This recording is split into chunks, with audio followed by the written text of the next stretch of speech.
कुछ राज कभी समझ नहीं आते, कुछ सच हमेशा अंधेरे में छुप जाते हैं। स्वागत है आपका राज नाइट में, जहां हर कहानी एक सच्चा खौफ है। तैयार हो जाइए क्योंकि ये कहानी आपको रात भर सोने नहीं देगी। मुझे नहीं पता ये कहानी कब शुरू हुई, लेकिन इतना ज़रूर जानता हूँ, ये कहानी कभी ख़त्म नहीं हुई।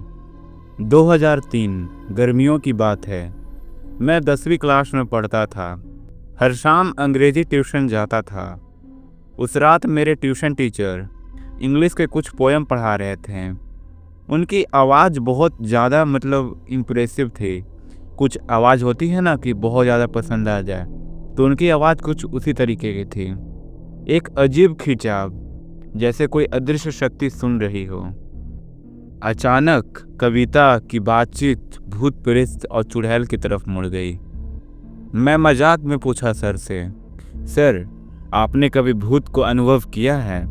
वो मुस्कुराए, लेकिन उनकी आंखें कुछ और कह रही थी, ऐसा जैसे उनके साथ बहुत कुछ हो चुका हो। फिर सर मेरी तरफ देखकर बोलते हैं, 10 साल पहले की बात है। गर्दनी बाग पटना 3 कमरे का स्वतंत्र मकान था। हम वहाँ परिवार के साथ रहते थे। सब कुछ अच्छा चल रहा था। फिर आई नवरात्रा। पहले दिन कलश स्थापना हुई। हमने पूजा की पहले दिन और फिर चैन के नींद सो गए। लेकिन अगली सुबह कुछ जोर से आवाज़ आई और सबका नींद खुल गया। हमने पूजा वाले कमरे की ओर दौड़ा। पूरा कमरा इंसानी मलमूत्र से भरा पड़ा था।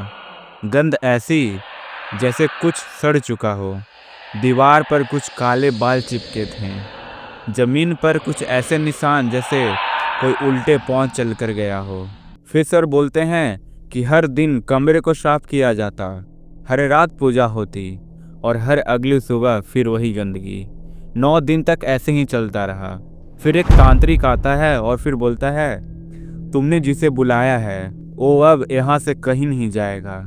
ये कलश अब जाग चुका है। फिर हमने आखिरी में वो घर छोड़ दिया, लेकिन कुछ पीछे रह गया। कहते हैं ना कि एक बार कुछ पीछे लग जाए तो कभी पीछा नहीं छोड़ती। फिर सर बोलते हैं कि 5 साल बीत गए। मैं कॉलेज के 2nd ईयर में था और छुट्टियों में घर गया था।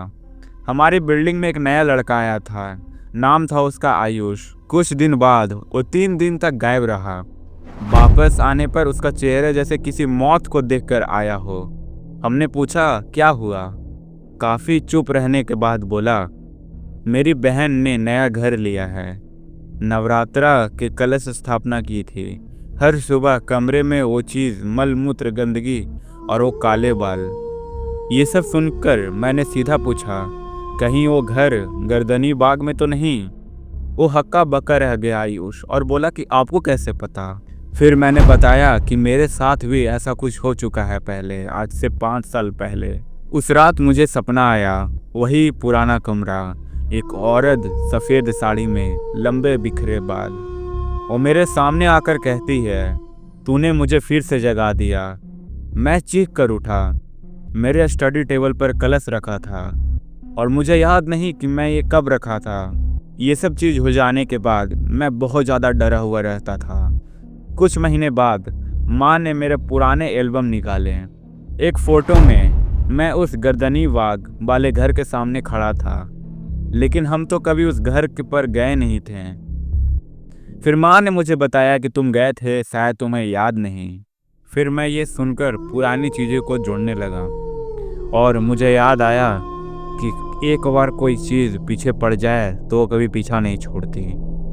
कुछ घर बस इमारत नहीं होते हैं, वो सांस लेते हैं। हर नवरात्रा वो जागते हैं और अगर तुमने किसी को गलती से भी जगा दिया तो याद रखना, वो तुम्हारा पीछा कभी नहीं छोड़ते।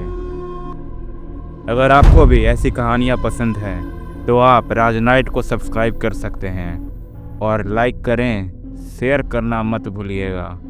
Thank you for watching Raj night.